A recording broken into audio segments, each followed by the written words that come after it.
Nou, dan kijk, jij zit in die boom. Even hier over de land. Waar zie je Ko? De Oosterse tortel, een mooie vogel.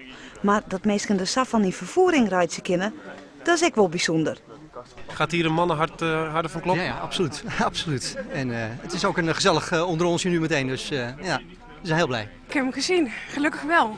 Meer dan 2 uur naar gezocht vanochtend in de kou, dus ik ben blij dat ik hem gezien heb nu. Overal komen ze wij, de vogel van Aten. Ik kom net aan vanuit Amsterdam en ik kom aanrijden en we horen eigenlijk net kreeg een telefoontje dat hij dus hier zat. Dus we zijn niet meteen heen gereden. En, Dus we zijn afgereisd naar het koude noorden. En, Komt u vandaan?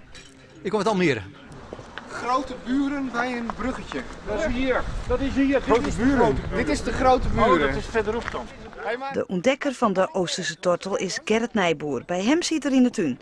Net wetende, dat doet hij het op internet plaatste, dit erachterbij komen zoeken. Het is wel heel apart. Er zit een beest bij jou op het terras, je maakt een foto. En dan denk je dat, ja, het is wel apart dat het een tortelduif is, een zomertortel dan.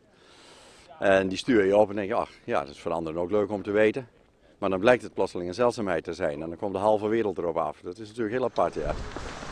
Ik denk dat de mensen al snappen waar wij moeten. hij is weg? Ja, die kant geloof ik. Jongens, hij is weg. Schijnbaar net weggevlogen.